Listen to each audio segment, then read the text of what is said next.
설교의 제목은 구원엔 대리가 없습니다 라는 제목으로 주님의 말씀을 나누고자 합니다.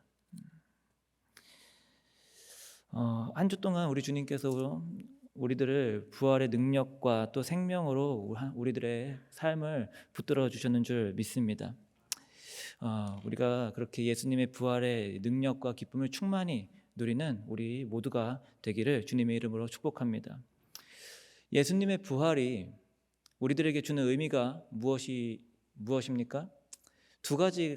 크게는 두 가지입니다. 증거가 되고 또 하나는 소망이 되는 것입니다. 이걸 조금 더 세분화시켜서 말씀드리면, 첫 번째는 예수님의 부활을 통해서 무엇이 증거가 되었습니까? 예수님께서는 정말로 하나님의 아들이시다. 그것이 증명이 된 것이죠. 두 번째는 무엇입니까? 예수님께서는 정말로 죄와 사망을 이기셨다. 그것입니다. 하나님의 아들이시기에 또 죄와 사망을 이기신 분이시기에 예수님께서 부활하시고 그 부활을 통해서 우리들에게도 어떻게 증거뿐만이 아니라 새로운 소망을 주신 것이죠. 어떠한 소망을 주셨습니까? 부활하신 예수님으로 인해서 죄로 얼룩진 우리들에게도 그 부활의 소망이 주어졌다라는 소망이고, 두 번째는 무엇입니까? 부활하신 주님께서 다시 이 땅에 오셔서 약속하셨던 그 하나님 나라를 완성하시고 우리를 그 나라로 인도하실 것이다 라는 소망, 그것입니다. 그렇기 때문에 예수님의 부활이 하나님의 나라에 대한 소망으로 이어짐으로 이 예수님의 부활 사건이 우리들에게 있어서 굉장히 매우 중요한 것이고 큰 기쁨이 되는 것입니다. 우리 이 시간에 함께 서로 인사했으면 좋겠는데요, 우리가 알았으니까 새로운 마음과 정말 큰 기쁨을 담아서 인사하겠습니다. 예수님께서 부활하셨습니다. 한 번 더 인사합시다. 예수님께서 다시 오십니다. 아멘. 우리가 그렇게 예수님께서 다시 오시는 것에 대한 소망을 품고 그 소망의 삶을 사는 우리 모두가 되기를 바랍니다. 우리들은 이 땅에 살지만 늘 하나님 나라를 품고 살아야 합니다. 그런데 이 땅을 열심히 살다가 보면은 우리가 너무나 연약한지라 하나님 나라를 자꾸만 잊어버리게 되는 것 같습니다. 하나님 나라를 잊고 살면은 우리들의 믿음은 어쩔 수 없이 땅에 머무르게 됩니다. 땅에 머무르는 믿음은 온전한 믿음이 되지를 못합니다. 하늘 소망을 잊은 채 이 땅에서만 다 이루고 이 땅에서만 다 누리려고 하는 모습이 우리들도 모르는 사이에 우리의 신앙의 모습에서 드러나게 되는 것입니다. 그렇기 때문에 우리들은 의도적으로 또 의지적으로 하나님 나라에 대해서 반복해서 듣고 하나님의 나라에 대해서 생각하는 것이 필요합니다. 오늘 말씀 본문에선 예수님께서 우리들이 하나님 나라에 대해서 놓치거나 또는 생각하고 싶어하지 않는 그 부분을 말씀하시며 경고하고 있으십니다. 예수님께서 이제 제자들에게 하나님의 나라에 대해서 가르침을 주고 계시는 내용입니다. 본문의 이해를 돕기 위해서 우리들은 20절부터 함께 읽진 않았지만 20절부터 한번 차근차근히 주님의 은혜를 나눠보도록 하겠습니다. 이 하나님 나라에 대한 가르침, 이것은 20절에 바리새인들의 질문에서부터 시작되었습니다. 20절에 보니까요, 바리새인들이 예수님께 찾아와서 물어봅니다. 하나님 나라가 어느 때에 임하나이까? 그러자 예수님께서 20절부터 21절에 걸쳐서 하나님 나라는 볼 수 있게 임하는 것이 아니다. 또 뭐라고 말씀하십니까? 하나님의 나라는 너희 안에 있다 말씀하시는 거예요. 이 대화를 조금 깊이 있게 들여다보면은 희한한 점을 두 가지를 발견하게 됩니다. 첫 번째는 바리새인들이 예수님께 하나님의 나라에 대해서 물었다라는 것이에요. 바리새인들은 어떤 사람들입니까? 히브리어로 페루심, 분리된 자라는 의미를 가지고 있습니다. 구약의 율법에서 정결하지 않다고 하는 것들로부터 스스로를 분리하고 지키려고 노력했던 사람들이 바리새인들인 것이죠. 그들은 구약의 말씀에서 예언된 하나님 나라를 믿었고 그 나라를 이루실 메시아를 굉장히 기대하였습니다. 사무엘하 7장 12절에 하나님께서 나단 선지자를 통해 다윗 왕에게 하셨던 그 말씀을 근거로 붙들고 있는 거예요.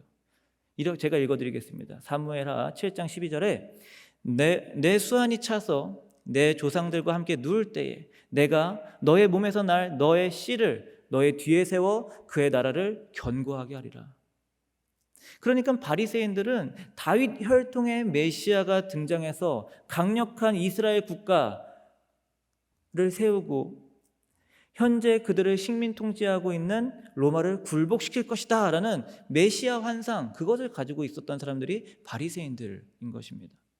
그런데 유대 갈릴리 지역에서 돌풍을 일으키면서 강력한 메시아 후보로 거론되고 있는 예수님을 보니까 어떻습니까? 예수님은 바리새인들이 바라는 메시아가 아닌 것입니다. 부정한 자들, 죄인들과 어울리면서 안식일을 범하는 자, 그가 예수예요. 바리새인들이 봤을 때. 그러니까 그들의 입장에서는 예수님은 절대로 메시아가 될 수가 없는 겁니다. 그런데 바리새인들이 그들의 시선으로는 절대로 메시아가 될 수 없는 그 예수에게 가서 하나님 나라에 대해서 묻는다라는 거예요. 굉장히 이상한 일인 거죠. 두 번째 이상한 점은 바리새인들은 지금 하나님 나라가 언제 올 것이냐, 때에 대해서 묻고 있습니다. 그런데 예수님께서 대답하시길 하나님의 나라는 볼 수 있게 오지 않는다. 그리고 하나님의 나라는 너희들의 안에 있다. 이렇게 대답을 하셔요. 그러니까 하나님 나라가, 바리새인들은 때에 대해서 물었는데 예수님께서는 하나님 나라가 어떻게 오는지 또 어디에 하나님 나라가 있는지 그것에 대해서 말씀하고 있는 거죠. 바리새인들이 원하는 이 질문을, 하나님 나라가 언제 오겠습니까? 라고 물었을 때 이 질문의 의도는 무엇입니까? 그들이 구약 성경을 통해서 알고 있고 기대하는 하나님 나라가 따로 있다라는 거예요. 하지만 오랜 기다림 속에 너무 지쳤습니다. 여전히 이스라엘 나라는 진작 와서 우리들을 강력한 그 이스라엘을 통해서 영광을 우리가 누려야 하는데 그것이 아니라 어떻습니까? 로마의 식민 통제 아래서 여전히 힘들고 있는 그들인 것이죠. 지쳐 있는 것입니다. 그러다 보니까 그런 지침 속에서 그들의 신앙이 변질되었습니다. 군중의 인기를 얻는데 급급하던 자들이 그 당시에 바리새인들이었습니다. 그래서 그런 바리새인들이 예수님께 하나님 나라가 언제 오겠습니까? 라고 물었을 때 그들이 원하는 것은 무엇입니까? 하나님의 나라에 대한 힌트나 한번 좀 얻어보자. 기대하지 않고 그냥 물어본 거, 가볍게 물어본 것이죠. 그런데 이 가벼운 물음에도 예수님께서는 우문현답으로 대답을 하시는 거예요. 하나님의 나라는 볼 수 있게 오지 않는다. 너희가 기대하는 메시아도 하나님 나라도 없다라는 것입니다. 대신에 하나님 나라는 너희 안에 있다. 너희 안에, 헬라어로 엔토스인데 너희가 잡을 수 있는 거리 안에, 너희가 닿을 수 있는 곳 안에 그런 의미가 있는 것입니다. 정말 맞는 말씀인 것이 지금 바리새인들 앞에서 하나님 나라를 말씀해주고 계시는 예수님과 예수님께서 선포하시는 그 말씀이야말로 진정한 하나님 나라의 징조이기 때문에 그런 것이에요.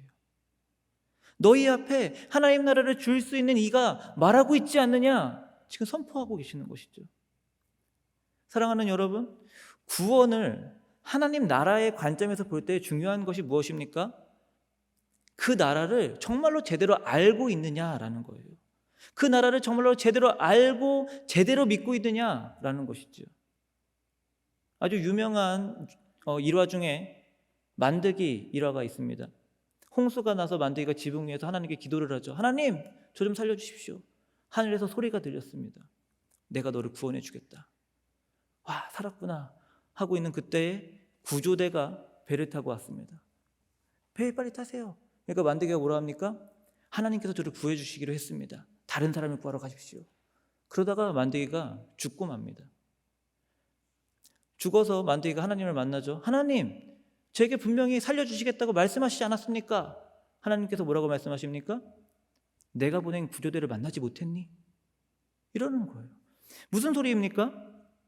하나님 나라를 잘 알고 하나님의 구원 방법을 잘 알고 믿고 구해야지 된다라는 것이에요. 바리새인들이 믿고 기다리던 메시아와 하나님 나라가 따로 있었습니다. 그러나 그들이 알고 믿었던 것은 잘못된 것이었던 것이죠.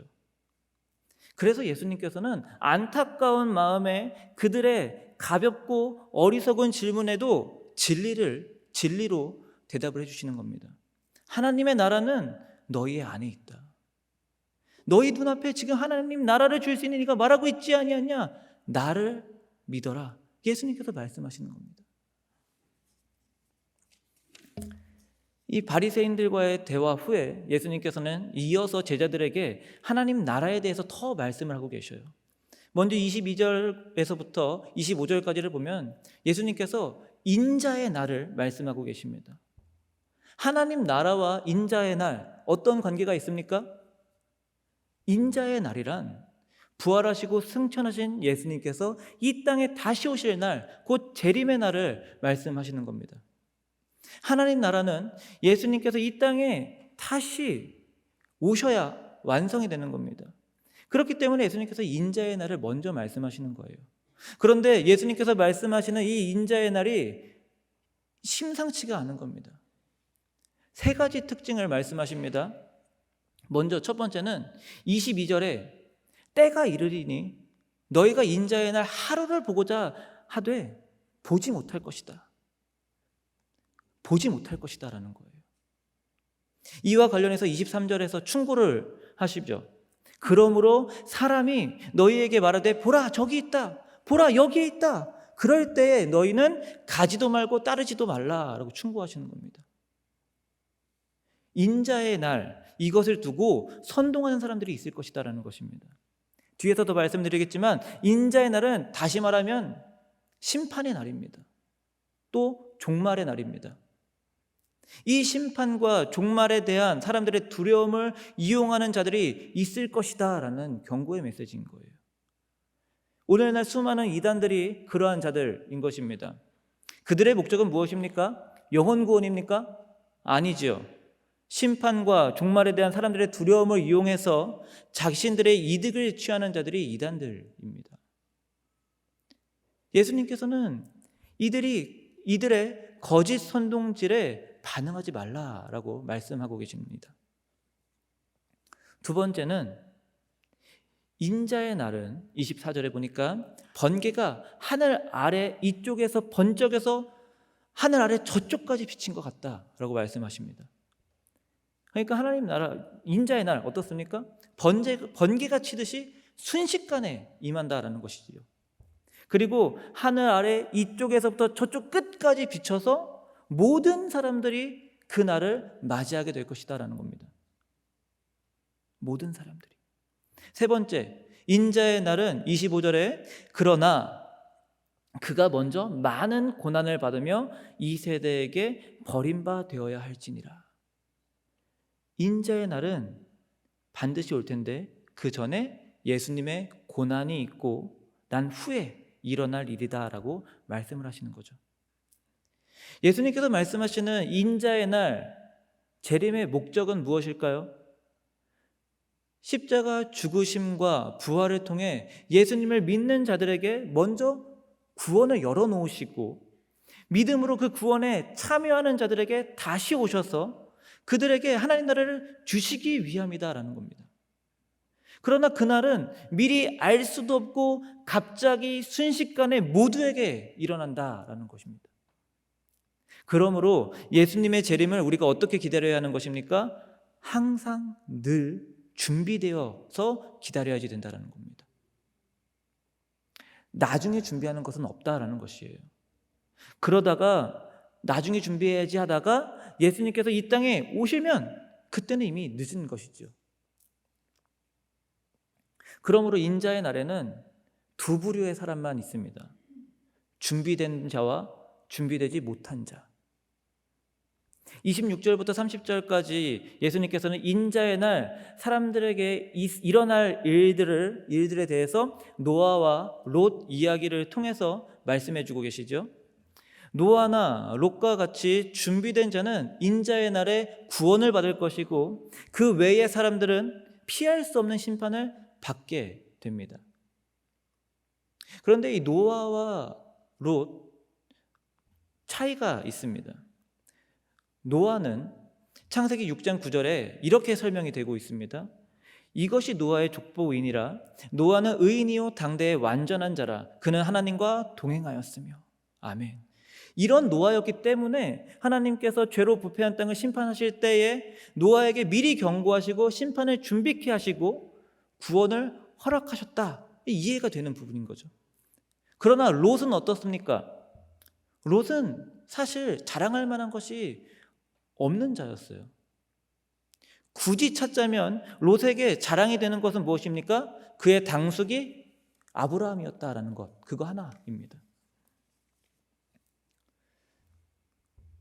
아브라함이 갈대아 우르에서 하나님의 음성을 듣고 본토 친척 아비 집을 떠나 목적지가 없는 행보를 떠났을 때 롯도 함께 동행하였습니다. 아브라함은 하나님의 음성을 들었으니까 하나님을 믿고 그 목적지가 없는 길을 떠났지만 롯은 왜 함께 떠났을까요?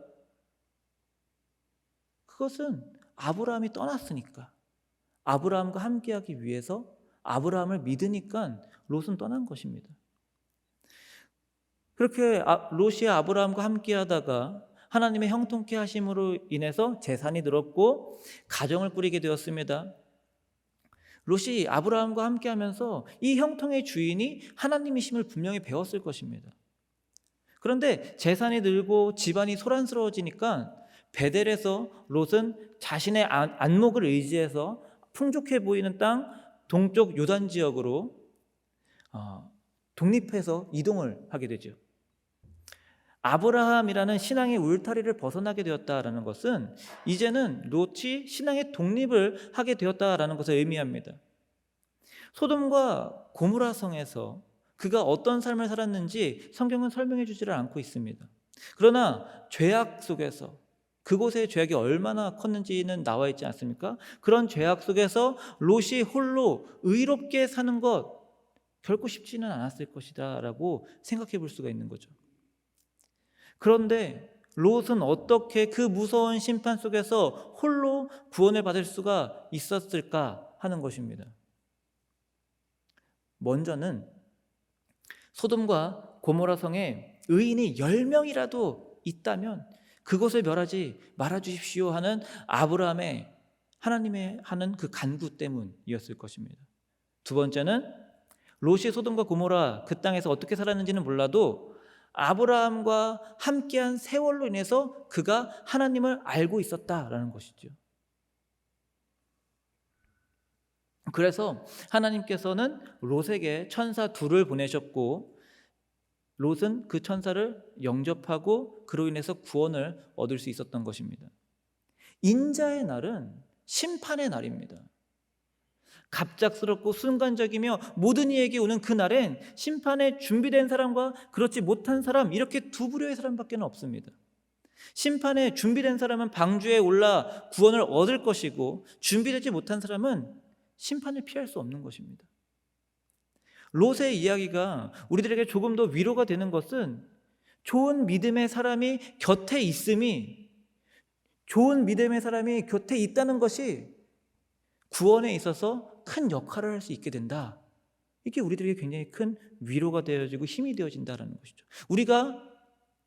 우리들이 사랑하는 그 사람에게 그 사람 곁에 있어야지 되는 큰 근거가 되는 것이죠. 이유가 되는 것이죠. 그러나 더 중요하고 본질적인 것이 있습니다. 구원은 다른 사람이 아니라 내가 자신이 예수님을 믿어야 그 자신이 구원을 받는다라는 것입니다. 다른 사람이 대신 내 구원을 받아줄 수는 없는 것입니다. 31절부터 33절을 보겠습니다. 인자의 날에 이 말 심판은 매우 급박해서 준비되지 못한 자 모두에게 임하는 심판입니다. 심판이 임했을 때 그때서 뭔가를 준비하겠다고 막 챙기는 것, 그것은 불필요하다라는 거예요. 하나님의 심판의 때에는 세상 어떤 것도 힘이 되어주지를 못합니다. 그래서 예수님께서는 심판을 피하던 중에 뒤를 돌아보고 돌기둥이 된 롯의 아내를 기억하라라고 말씀하신 게 그 까닭이에요. 뒤를 돌아보지 않았으면 살았을까요? 과연 롯의 아내가? 그렇지 않습니다. 준비되지 못한 사람은 심판을 피할 수 없다. 심판을 받아야 할 사람이 심판을 받았다. 저는 이 말씀이 그렇게 읽혀집니다. 33절에 무릇 자기 목숨을 보존하고자 하는 자는 잃을 것이요 잃은 자는 살리리라, 이렇게 말씀을 하십니다. 예수님을 따른다는 것은 세상의 영광을 포기하고 세상으로부터 박해를 받는다라는 것을 의미할 수 있습니다. 예수님 당시에는 더 직관적인 메시지였겠죠. 오늘날도 마찬가지입니다. 예수님을 잘 알지 못하는 많은 사람들이 이렇게 이야기합니다. 목회자를 두고 굉장히 안타깝게 보는 시선들이 있습니다.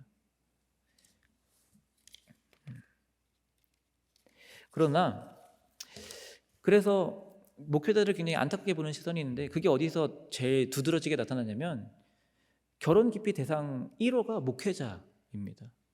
요즘엔 누구도 목회자하고 결혼하려고 하지 않고 자녀를 목회자와 결혼시키려고 하지도 않습니다. 근데 목회자만 안타깝게 보는 것이 아니라 예수님을 따르는 사람들을 제한적이고 좁은 길로 가는 사람들이라고 여기는 그런 선입견들이 세상에 아주 만연하다라는 것입니다.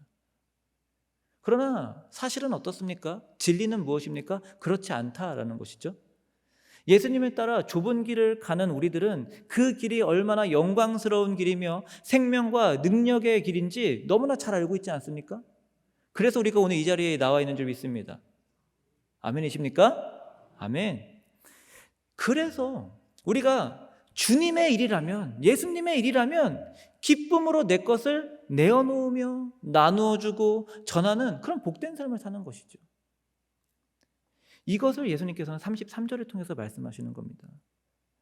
무릇 자기 목숨을 보존하고자 하는 자는 잃을 것이요 잃는 자는 살 것이다. 마지막으로 34절부터 35절에서 말씀하시는 것은 무엇입니까? 한 집에 있어도 함께 일을 하는 것처럼 보여도 심판받을 사람은 받고 구원받을 사람은 구원받는다라는 거예요. 그리고 37절에 제자들이 그런 끔찍한 심판이 어디서 일어나겠습니까? 37절에서 묻습니다. 그때 예수님께서는 주검이 있는 곳에 독수리가 모인다라고 말씀하십니다. 무슨 소리입니까? 죄가 있는 곳에 피할 수 없는 사망이 있고 사망이 있는 곳에 그 사망을 먹는 독수리가 있듯이 더 큰 심판이 있다라고 말씀하시는 거죠. 말씀을 정리하겠습니다. 오늘날 우리 사회를 가리켜서 탈종교의 시대를 사는 사회라고 말합니다. 탈종교의 시대를 사는 사회. 사람들이 인식하기를 종교가 무의미하며 더 나아가서는 종교가 해악을 끼친다라고 여기는 시대다라는 것이죠. 세계적인 종교학자 존 카프터는 21세기는 종교다원주의가 아니고 종교 그 자체를 거부하고 부정하는 시대라고 말했습니다. 탈종교라는 것, 탈종교, 기독교만 그렇다라는 것이 아닙니다. 어떤 기사에서 봤는데 로마 카톨릭의 경우 서울교구 그곳에 23명의 사제가 필요하다고 합니다. 그런데 22년도에 새로 서품을 받은 사제가 9명밖에 되지 않는데요. 그만큼 사제가 없다라는 것이죠. 그런데 로마 교황청에서 제3국의 사제들을 한국으로 파송시켜가지고 그 숫자를 채워서 로마 카톨릭 서울교구를 유지한다고 합니다. 그만큼 종교를 떠나서 이제 기독교를 떠나서 신앙이라는 것 자체를 거부하고 갖지 않는 세대가 요즘 세대다라는 것입니다. 그리고 그 중심에 한국이 있다라는 것이고요. 그런데 재미있는 것은 또 어떤 기사에서 봤는데 2006년도에 무당의 숫자가 13만 명이었다고 합니다. 그런데 22년도에는 그 숫자가 무려 30만 명이 되었대요. 무당의 숫자가 2배가 늘은 겁니다. 무슨 소리입니까? 그쪽에 돈이 된다라는 소리예요. 참 안타까운 일인 것이죠. 역사를 주관하시며 다스리시는 하나님과 또 사랑의 생명을 말씀하시며 영원한 나라를 약속하신 예수님을 믿는 대신에 귀신을 의지하면서 살겠다는 사람들이 너무나 많다라는 것입니다. 그러니까 마치 이것은 탈종교 시대가 아니라 우상의 시대를 살고 있다라고 말할 수도 있을 것 같습니다. 더 안타까운 건 무엇입니까? 말씀을 통해서 나누었듯이 부활하신 예수님께서 이 땅에 다시 오시겠다고 하셨는데 예수님께서 다시 오실 그 인자의 날은 바리새인들이 기대하던 영광스러운 모습이 아니며 심판의 날로 온다라는 것입니다. 그 날엔 심판을 준비한 자와 준비되지 못한 자 둘밖에 없는데 오늘날 많은 이들이 말씀 속 바리새인들과 같이 예수님을 믿고 따르는 그 순종의 준비보다는 그저 자기들이 원하는 환상만 품은 채 우상이 가득한 하루하루를 살고 있다는 것이에요. 그들의 끝은 무엇입니까? 심판뿐이다라는 것입니다. 오늘 설교 제목 구원엔 대리가 없습니다 입니다. 이 땅에서는 대리를 불러서 집에 귀가할 수 있습니다. 하지만 우리들의 영원한 본향인 하나님 나라에는 대리가 있을 수 없습니다. 자기가 예수 그리스도를 똑바로 알고 똑바로 믿어서 자기의 신앙 고백, 자기의 믿음으로 가는 곳이 하나님 나라입니다. 우리들이 사랑하는 사람들이 참 많이 있습니다. 그러나 같은 집에 있어도 심판을 받을 사람은 심판을 받게 됩니다. 그러나 롯이 아브라함으로 인해서 의인이라고 칭함을 받고 구원을 받았듯이 우리가 예수 그리스도의 복음을 계속해서 외치고 삶을 통해서 드러낸다면 성령님께서 역사하셔서 같은 집에 있는 그 사람들도 인자의 날이 오기 전에 준비된 자로 거듭나게 될 줄을 믿습니다. 예수님께서 오늘 말씀을 통해 우리들에게 인자의 날, 그 심판을 말씀하시는 이유가 무엇입니까? 베드로후서 3장 9절에 주의 약속은 어떤 이들이 더디다고 생각하는 것 같이 더딘 것이 아니라 오직 주께서는 너희에 대하여 오래 참으사 아무도 멸망하지 않고 다 회개하기에 이르기를 원하나이다. 아멘. 아무도 멸망하지 않고 다 회개하게 하려 하시는 그 사랑의 마음으로 오늘 이 말씀을 우리들에게 주신 줄 믿습니다. 신천지와 같은 이단들이나 세상에 여러 탈을 쓴 우상들이 그들만의 세속적인 메시지를 얼마나 외쳐댑니까? 그들의 외침에 우리들의 복음이 가려져서는 안 될 것입니다. 우리도 그리스도의 복음을 전하는 때인 줄 믿습니다. 저희들 지금 VIP 전도대회 중에 있습니다. 얼마 남지 않았습니다. 우리가 더욱더 힘차게 부활하시고 다시 오실 예수님의 그 참 생명의 복음을 전하고 한 영혼을 위해서 더 기도하는 우리 모두가 되기를 주님의 이름으로 축원드립니다.